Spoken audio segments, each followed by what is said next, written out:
Bonjour et bienvenue à la Culture en action. Aujourd'hui, nous sommes samedi le 28 septembre et c'est le vernissage de 3 nouvelles expositions. Je vais donc vous présenter aujourd'hui Dualité de la Corporation des métiers d'art en Charlevoix, L'art à table qui, elle, est présentée par le Festival Cuisine, Cinéma et Confidences, ainsi que Chinanou, présenté par M. Denis Namoun-Thibault.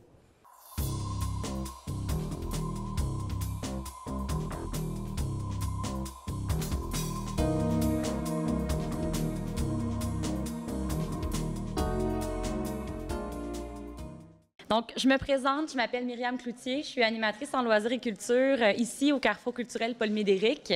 Je vous souhaite la bienvenue à ce dévoilement de nos expositions qui se déroulent aujourd'hui. J'aimerais remercier les artistes, évidemment, tous les gens qui sont impliqués dans ces 3 nouvelles expositions qui sont lancées, mais également vous remercier, vous, d'être présents aujourd'hui pour le dévoilement des expositions qui sont présentées jusqu'au 24 novembre 2019.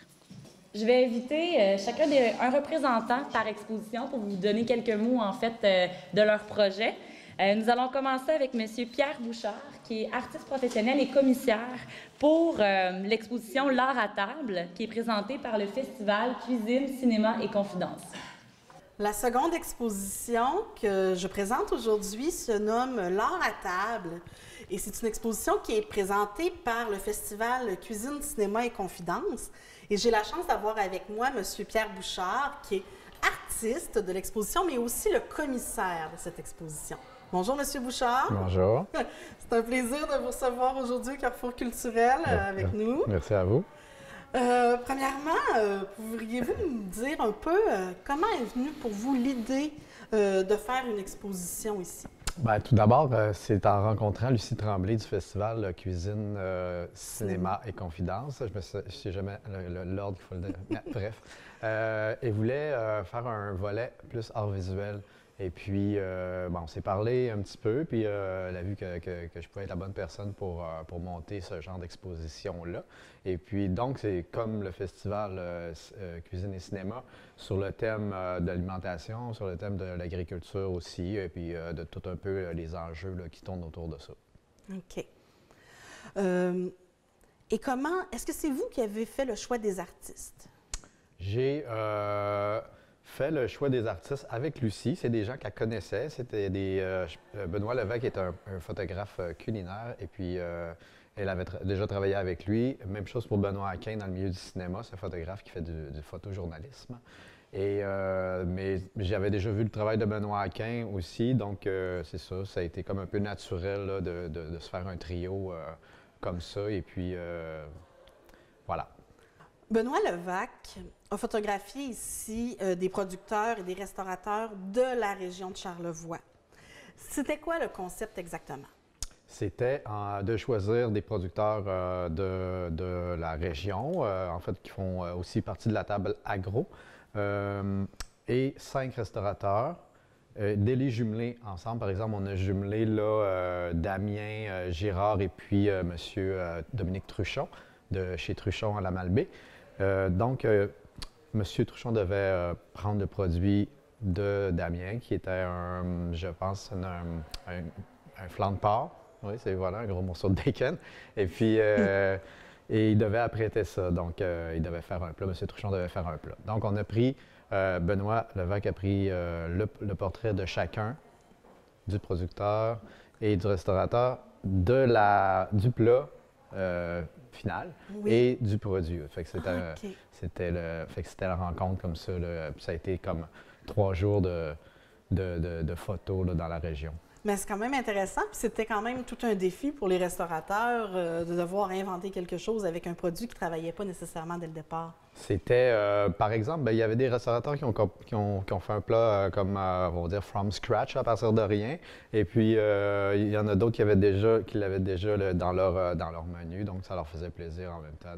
C'était vraiment beau à voir, là, les restaurateurs arrivaient avec leur petit plat, ils le mettaient par terre et puis la photo se prenait. C'était comme si c'était un petit peu un petit bijou. Là. C'était comme, Tout à fait. D'ailleurs, les photos sont magnifiques. Oui.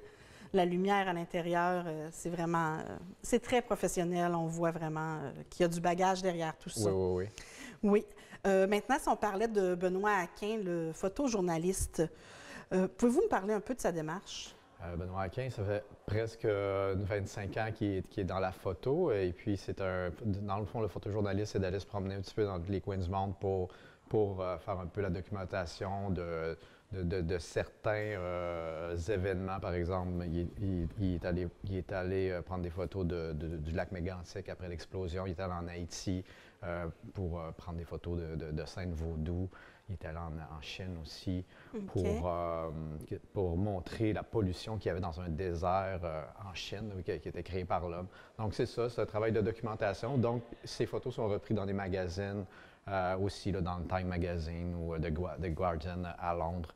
Et qui a fait aussi, qui a exposé un petit peu partout dans le monde, là, à Londres, à Paris, au Musée des Beaux-Arts du Québec. Donc c'est un artiste qui est quand même très reconnu. Son lien à lui avec le milieu culinaire est moins flagrant, mettons. Il est moins flagrant. Il y avait une collection qui portait sur l'agriculture d'aujourd'hui, très moderne, puis il y avait aussi une collection qui était sur la chasse.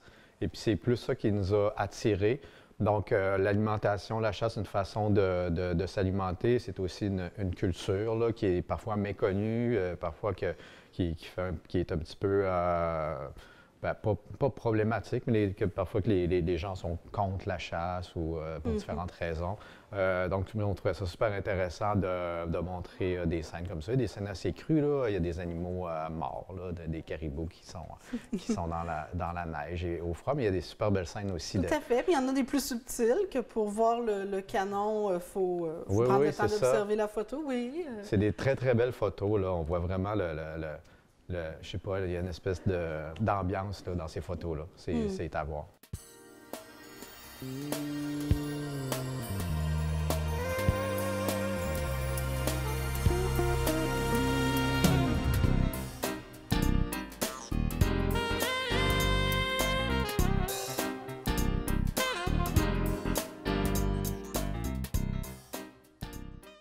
Et maintenant, si on parlait de votre art à vous. Ah! Vous, votre démarche, le milieu culinaire, est-ce que ça fait vraiment partie oui, ça a toujours été, de vos sujets? Ça a toujours fait partie de mes sujets parce que je peins, je suis connu parce que je peins des poissons, des saumons et puis des scènes de fruits aussi, des fruits exotiques. Et puis, dans ma carrière, je me suis associé avec des chefs aussi, comme un peu naturellement. Et puis, ça m'a aussi... Ça fait que je m'intéresse aussi au commerce par exemple, au commerce des produits. Là, que ce soit ici, je fais un petit clin d'œil aux produits laitiers parce que il y a eu dernièrement des pourparlers là, entre les États-Unis et le Canada. Et puis, c'est des choses que j'aime étudier, regarder. Donc, ce côté-là, un peu aussi, on montre quelque chose de vivant, quelque chose qui est beau, qu'on aime, qui fait référence à la cuisine. C'est toujours des beaux moments, mais il y a aussi l'autre côté que il y a un commerce qui est fait avec des gens, et puis donc c'est des choses un petit peu plus complexes, mais ça fait partie de nos vies aussi. Tout à fait. Il y a également des installations que vous avez faites dans l'exposition. Oui, c'est ça. J'ai fait 2 installations. Une installation que j'avais déjà montrée à Québec, c'est une espèce de scène, on dirait que c'est une partie de thé qui a mal viré. Où ce que les gens ne se sont pas entendus, parce que je peins aussi des tasses. Pour moi, c'est comme la symbolique du dialogue, là, de l'échange culturel et commercial aussi. Donc, c'est ça, c'est une espèce de table, là, une partie de thé qui a mal, avec une carte du monde, une carte de l'Amérique qui est en dessous. Donc, ça parle un petit peu, on peut présumer toutes sortes d'affaires, là, mais c'est sûr que ça parle d'échanges commerciaux. Et puis, j'ai fait aussi une installation là, sur, on va dire, sur le marché du lait, le canadien et américain. Il y a un petit nuage de lait qui est en train de s'en venir des États-Unis, là, et qui je sais pas, menace là, notre marché à nous autres. C'était aussi très, très actuel en ce moment. Ça fait que j'aime ça comme un peu illustrer des choses que j'essaie de comprendre, qui sont super complexes, mais peut-être... donc, votre art est assez engagé quand même. J'essaie parfois, dans les expos, que ça soit un petit peu plus engagé, mais aussi d'essayer de comprendre avec les gens, là, pas d'avoir comme une opinion qui est tranchée, là, nécessairement. Est-ce que vous pouvez maintenant me parler du lien entre vous trois? C'est quoi le lien dans chacune de vos œuvres, là? Qu'est-ce qui se parle dans ça? Ben, c'est sûr que c'est tout dans le lien. Moi, je parle de commerce dans l'alimentation. Benoît aussi parle de commerce, mais on va parler aussi de produits locaux, de production locale. Et puis, on va avoir la chasse aussi, qui est, en même temps, c'est une production locale. C'est quelque chose de... C'est quelque chose de très naturel aussi. Donc, c'est ça, c'est tout lié là, à la façon dont on s'alimente. C'est un peu pour montrer un petit peu différentes avenues qu'on peut avoir dans l'alimentation. OK. Vraiment, c'est intéressant. Hein? On invite les gens à venir voir l'exposition qui est ici jusqu'au 24 novembre. Également, durant le festival Cuisine, Cinéma et Confidence, je crois qu'il va y avoir des projections dans la salle ici. Hein? Ici, oui, ça va servir de salle de projection. Alors, ça va être une belle opportunité pour venir, pendant qu'on voit plein de choses dans le festival, de passer au Centre Paul Médéric puis venir voir notre exposition entre deux activités là, du festival. Bien, merci beaucoup, M. Bouchard. Merci beaucoup. Puis on invite les gens à venir voir votre travail. C'est très intéressant. Merci.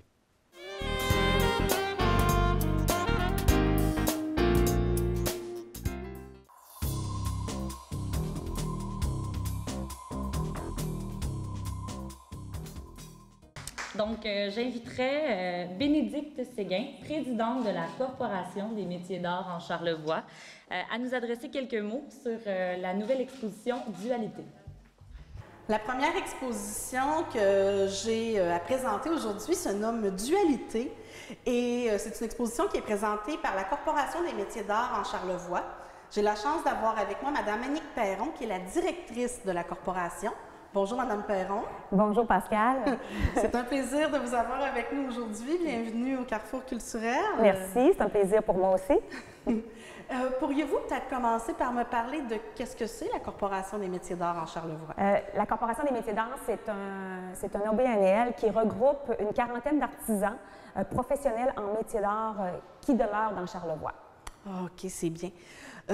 Et cette exposition, comment vous avez fait pour choisir, admettons, qui allait exposer ou qu'est-ce qu'on retrouve dans l'exposition, là?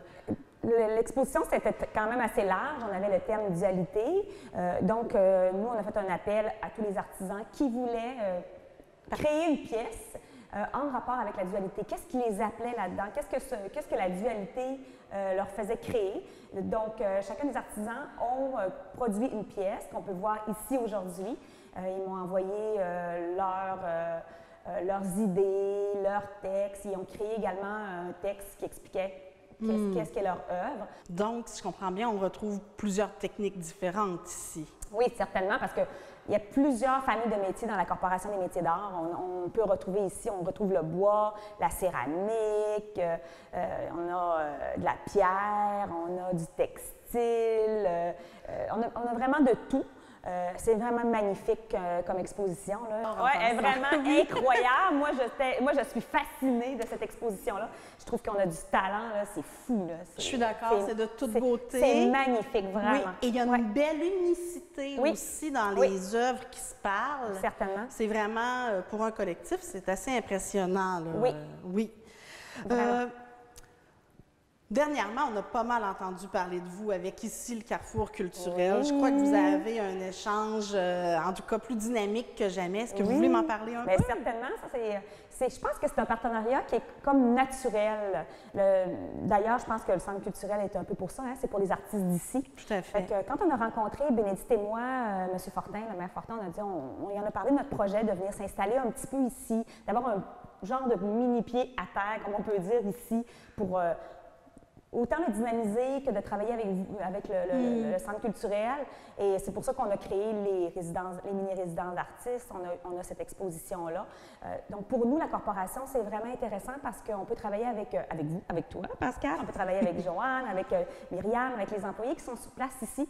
C'est un tout petit OBNL qu'on a. Hein? Donc, on travaille avec des subventions seulement. Moi, je suis à temps partiel.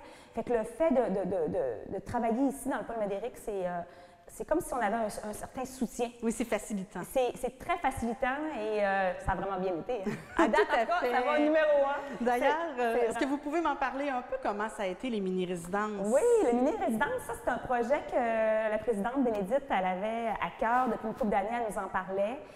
Donc, on a commencé ça cette année vraiment comme petit. C'est pour ça qu'on appelait ça les mini-résidences. On a fait un appel d'offres aux artisans de la Corporation des métiers d'art.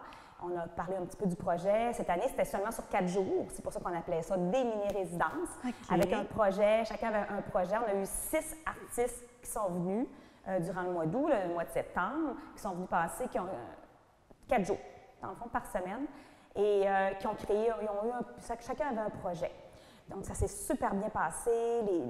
On ne savait pas comment ça allait se passer du tout. C'était une tentative et les artistes ont adoré vraiment. C'était un coup de cœur. Le local, l'endroit, vous autres, je pense qu'on est en plein cœur comme ça de Baie-Saint-Paul. C'est merveilleux.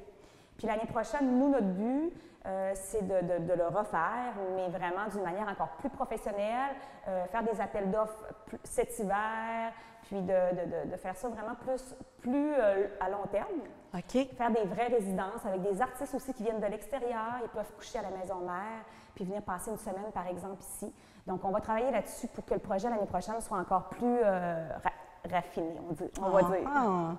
C'est intéressant. Oui, vraiment, vraiment. Également, en lien, je crois, avec les mini-résidences, il y a eu des 5 à 7. Oui. Ça servait à quoi, ça? Bon, les 5 à 7, c'est une autre idée là, que j'ai eue. Je me suis dit, bon, tant qu'à faire des mini-résidences, pourquoi on ne lancerait pas ça en 5 à 7? Donc, on a fait 2 5 à 7. Le but était beaucoup de rassembler les artistes.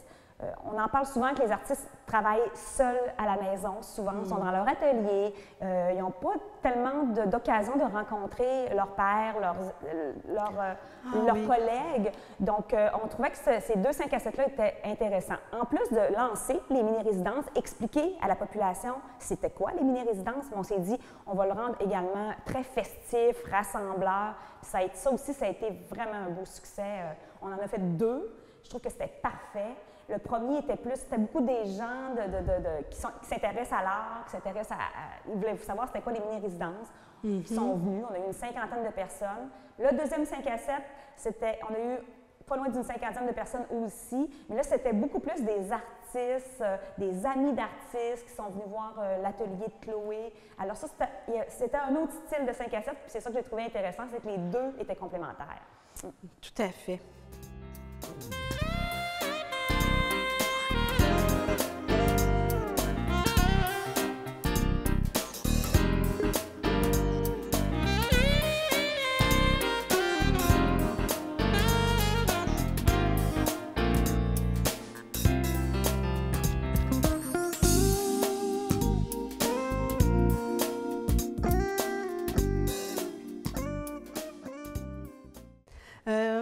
Pouvez-vous me parler un peu des projets futurs de la Corporation des métiers d'art? Les projets futurs, on en a plein de projets futurs. Je crois qu'il y a des événements qui s'en viennent. Bien oui, c'est ça. Là, cette année, on déménage dans le Salon des métiers d'art. Il a été plusieurs années à la Cité d'art de Cap-Alègue et là, l'église était à vendre. Donc là, on savait qu'il fallait trouver un autre endroit où ça a été plusieurs mois de réflexion. On vient de ça de Saint-Paul ici, on reste à la Malbaie, qu'est-ce qu'on fait avec ça? Et finalement, on a signé une entente avec le Fairmont, le manoir Richelieu. Donc, le Salon des métiers d'art va avoir lieu le 22, 23 et 24 novembre prochain. Donc, également, on a changé la date. Avant, il était au mois de décembre, dans les alentours du 10 décembre. Mais là, on le fait un peu plus tôt pour permettre à des artistes qui vont à Montréal. Il y a beaucoup d'artisans qui vont à Montréal, au Salon de Montréal, puis qui ne pouvaient pas faire le salon au mois de décembre. Donc, de cette manière-là, on va aller chercher tous ceux qui ne pouvaient pas venir. Et je pense qu'on essaye aussi ça, de faire ça plus tôt. Et en même temps, on fait le souper bénéfice également au Manoir Richelieu le vendredi soir. Fait que ça va être un super événement. Ça, oui, ça va être vraiment... nous, on veut vraiment que le Salon des métiers d'art devienne un incontournable, un salon qui n'est pas seulement un salon, qu'on fait vivre une expérience aux gens. Ça fait longtemps qu'on y pense, on en parle. On sait que les salons des métiers d'art, il y en a maintenant beaucoup. Il y a beaucoup de salons, il y a beaucoup de marchés de Noël. Puis là, à un moment donné, c'est qu'est-ce qu'on peut faire aussi pour attirer. Il faut être un peu créatif. Oui. Et je pense que là, cette année, on est très créatif. Ah, bien, j'ai bien hâte de voir ça. Oui, ça va être quelque chose. Oui, oui. Vraiment, oui. Puis en 2020, est-ce qu'il y a des projets déjà qui s'annoncent? Bien, nous, ce qu'on veut faire, comme j'ai dit, on va continuer les mini-résidences. Il y a sûrement une autre exposition qu'on va faire. Mais ça, on va voir. On va se rassembler tout le CA, puis on va faire notre plan 2020. Enfin, on peut travailler à l'avance parce que c'était quand même beaucoup de restructuration. Moi, je suis engagée depuis 2015 à temps partiel. Oui. La corporation existe depuis 1996, par exemple. Mais c'était soutenu par des bénévoles. Ça allait tomber. Et là, de quelle manière on reprend ça aussi? Fait qu'il a fallu refaire tous les règlements généraux. Il a fallu refaire beaucoup, beaucoup de choses, ce qui fait que là, maintenant, enfin, on est vraiment prêt à dire, bon, on va travailler à l'avance. Fait que l'année prochaine, on va voir, parce que, comme je suis à temps partiel, il faut faire attention aussi. Il faut faire des projets qui sont réalistes, des projets qui se continuent dans le temps. Ça, c'est super important. Comme les mini-résidences, c'est ça. On les a travaillés, on a commencé à petite échelle pour que l'année prochaine, ce soit un projet qu'on continue. Moi, je ne veux pas qu'on brûle un projet. Donc, chaque action qu'on fait, je veux qu'il soit quand même fait pour se répéter. Donc, on va voir l'année prochaine qu'est-ce qui... il va y avoir des projets, c'est certain. Mais là, juste le salon qui s'en vient, puis le souper bénéfice, là... c'est déjà beaucoup, hein? C'est énorme. Ça va être vraiment magnifique. Alors, Madame Perron, si les gens ont des questions à vous poser, veulent en savoir plus sur la corporation ou veulent devenir membre de la corporation, est-ce qu'on a une façon de vous rejoindre? Oui, bien, le mieux, c'est de me téléphoner. Ils peuvent aller sur le site Internet aussi pour s'inscrire, tout ça. Mais l'idéal, c'est vraiment de m'appeler pour qu'on puisse discuter ensemble, puis pour voir, premièrement, si son métier d'art ou pas, déjà en partant donner une idée, parce que c'est sûr que nous, on accepte le métier d'art. On a également une classe art populaire, ça, c'est important à dire, parce que l'art populaire dans Charlevoix est très important. Donc, on a ouvert une classe d'art populaire aussi. Donc, moi, j'invite les artistes qui veulent peut-être s'inscrire ou j'invite aussi les gens qui veulent acheter un billet pour le souper bénéfice du 22 novembre prochain qui va être tout qu'un souper. Ça va être extraordinaire. Donc, mon numéro, je peux donner mon numéro? Oui, allez-y. Le 633-5726 dans le 418, naturellement. 633-5726. Oui, et là, si quelqu'un n'a pas eu le temps de le prendre en note, est-ce qu'on peut le retrouver sur le Facebook de la Corporation des métiers d'art, sur le site Facebook, Internet? sur le site Internet, ils peuvent aller là, il n'y a pas de problème pour prendre les informations. Puis, sur le site Internet aussi, les gens vont tout voir ce qu'on fait, ce qu'on a comme projet. Ce que je n'ai pas dit tantôt, c'est qu'on a la route des métiers d'art, qui est très important aussi. On a un circuit. Donc, ça, c'est quelque chose aussi qu'on raffine d'année en année. On a sorti un nouveau dépliant l'année passée avec une nouvelle image, parce qu'on a 15 lieux que les gens...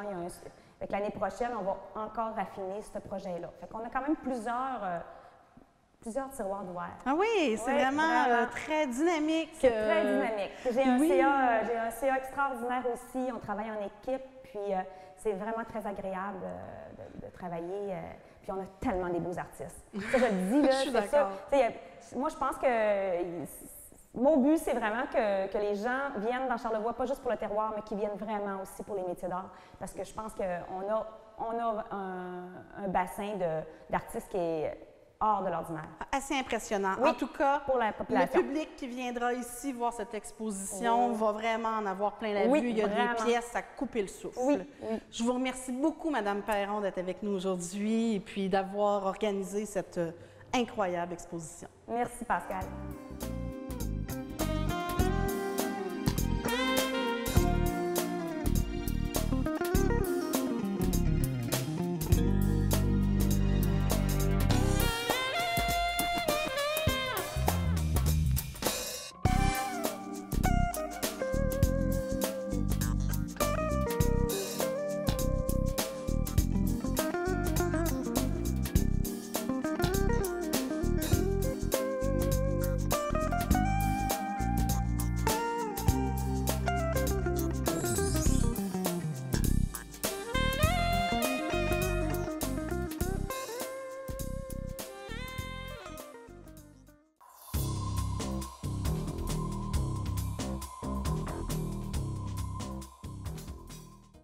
Finalement, j'inviterai M. Denis Namoun-Thibault, qui est artiste et sculpteur professionnel, à vous parler de son exposition Chinanou. Alors, la dernière exposition que j'ai au Carrefour culturel à vous montrer aujourd'hui se nomme Chinanu. Et ce sont les œuvres de M. Denis Namoun-Thibault qui est avec moi aujourd'hui pour parler de son exposition. Bonjour, M. Thibault. Bonjour. Bienvenue au Carrefour culturel. Merci bien. C'est un plaisir d'être avec vous aujourd'hui. On va commencer dans le vif du sujet. Pouvez-vous m'expliquer votre titre?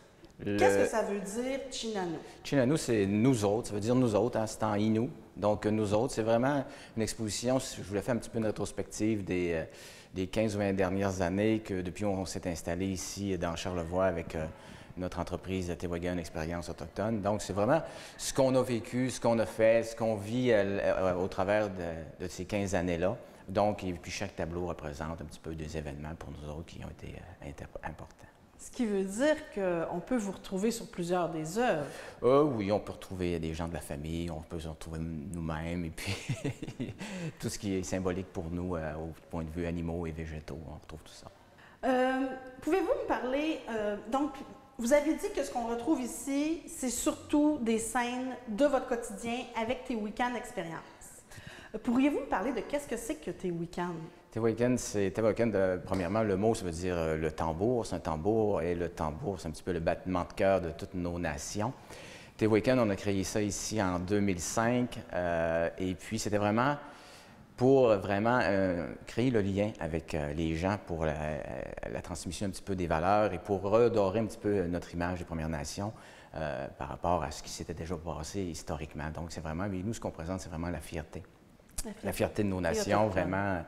Vous voyez, il y a beaucoup de couleurs, il y a beaucoup de mouvements, il y a beaucoup de dynamisme. Donc, c'est vraiment dans cet esprit-là qu'on a créé cette entreprise-là et les sites qu'on a. Et puis, bien, tout ce qui découle de ça dans notre fabrication d'artisanat ou dans les peintures, bien, on essaie de présenter vraiment la joie, la fierté et puis c'est ce qu'on veut propager. Et qu'est-ce qu'on fait à Téwagan? C'est une adresse? Téwagan, ce qu'on peut faire, c'est des visites. On a plusieurs plateaux, donc on a reconstitué des plateaux de façon plus historique ou d'autres qui sont plus modernes un peu. Mais on peut faire des visites, voir un petit peu ce que les Européens ont vu lorsqu'ils sont arrivés ici sur un plateau où on a tout en écorce et tout a été reconstitué avec les outils, tout ce qu'on pouvait utiliser à l'époque. Et un de nos gros vendeurs, je vous dirais, ce sont nos soirées contes et légendes autour d'un grand feu, avec aucune technologie. Et notre plus grand plaisir, c'est que maintenant, depuis les 3 dernières années, on a beaucoup de gens qui viennent partout dans le monde. Et puis, à chaque soir, donc, il y a toujours 30, 40 personnes assises autour du feu avec nous. Ça nous fait des moments de partage où on peut transférer ou transmettre notre culture, notre savoir-faire et surtout notre fierté à tous ces gens-là. C'est vraiment intéressant. Donc là, les gens qui nous écoutent présentement, s'ils avaient l'envie de participer à une de ces soirées-là, est-ce qu'ils peuvent aller sur un site Internet ou quelque chose pour trouver des dates? Oui, on a un site Internet qui est téwagan.ca, mais cependant, la saison des contes et légendes est un petit peu terminée parce que ça se passe entre le 21 juin et le 21 septembre. Je veux dire, comme on est en altitude un petit peu plus près de Saint-Placide, les nuits sont un peu fraîches à ce moment-ci, puis on préfère ça. Il n'y a pas de problème. On invite la population à y penser pour l'an prochain. Tout à fait. Ils sont bienvenus. Et puis, à ce moment-là, il y a un petit calendrier qui présente les journées où on fait des prestations. OK. Là, on va revenir à l'exposition ici. Chacune des œuvres qui sont présentées ici ont également un texte qui les accompagne. Pouvez-vous m'en parler? Oui, j'ai eu le grand bonheur de rencontrer, puis tout récemment, un personnage extraordinaire qui s'appelle Paul Laurando. C'est un docteur en littérature, c'est un professeur d'université qui est à la retraite. Et lui, il s'amuse à faire ce qu'il appelle des pictogrammes, c'est-à-dire qu'à partir d'œuvres d'artistes, en regardant seulement l'œuvre, et rapidement, en 30 minutes, il fait un petit texte, surtout de style poésie, avec des alexandrins, ça rime, et c'est savoureux, c'est magnifique. Et je l'ai rencontré, et puis pour chacune des œuvres qui sont exposées ici, il a créé un de ces petits pictopoèmes, et puis je vous annonce à primeur qu'on va faire un livre rapidement dans les prochains jours avec tout ça, parce qu'on s'est entendu hier sur les droits de propriété. Okay. Donc, c'est magnifique. Écoutez, et il amène en mots ce que nous, on peut mettre en image. Il fait ça pour plusieurs artistes peintres. Et puis, j'ai le grand bonheur de l'avoir rencontré, d'avoir fait ça avec lui.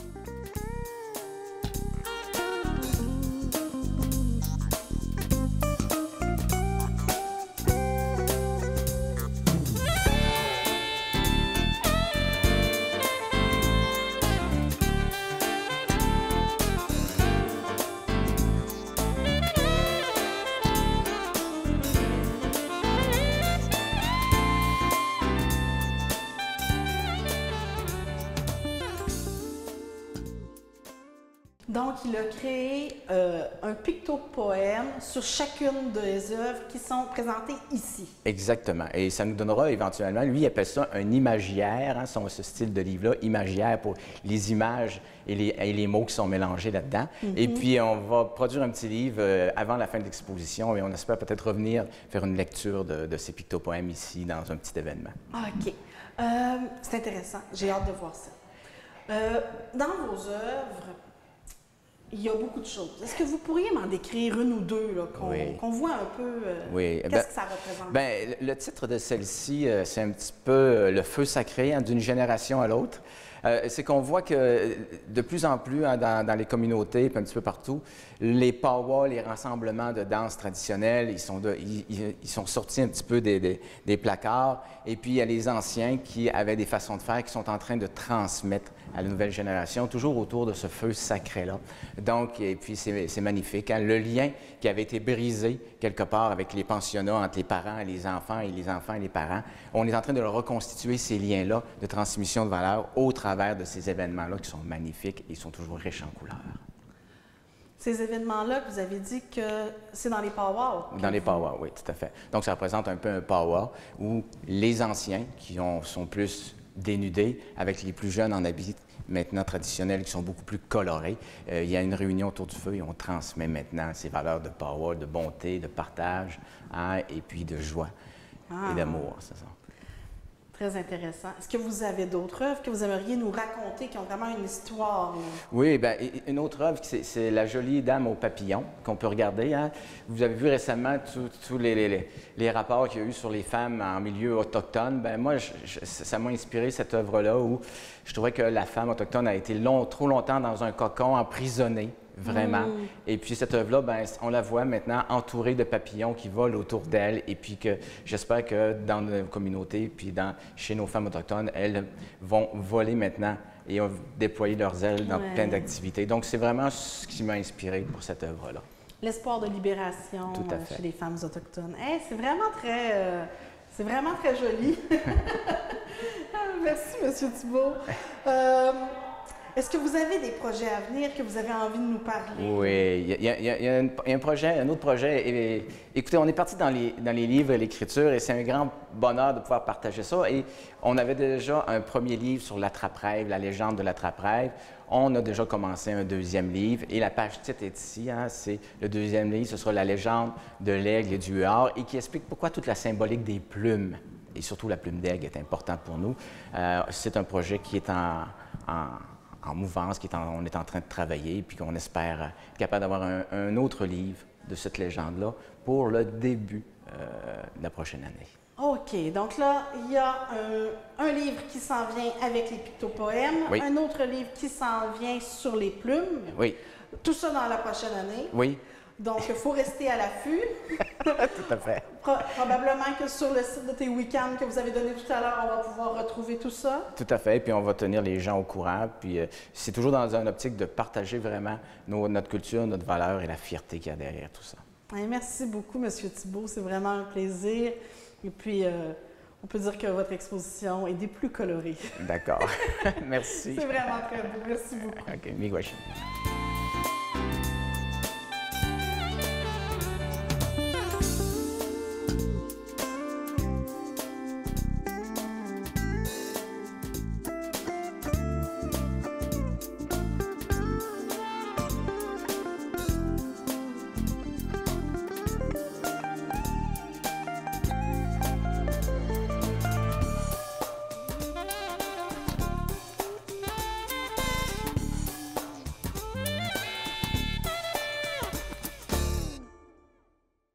Alors, je vous remercie d'avoir été avec nous aujourd'hui pour cette émission de la culture en action. Les expositions que je vous ai présentées sont ici jusqu'au 24 novembre, dont Dualité de la Corporation des métiers d'art en Charlevoix, L'art à table du Festival Cuisine, Cinéma et Confidence, ainsi que Chinanou de Denis Namoun Thibault.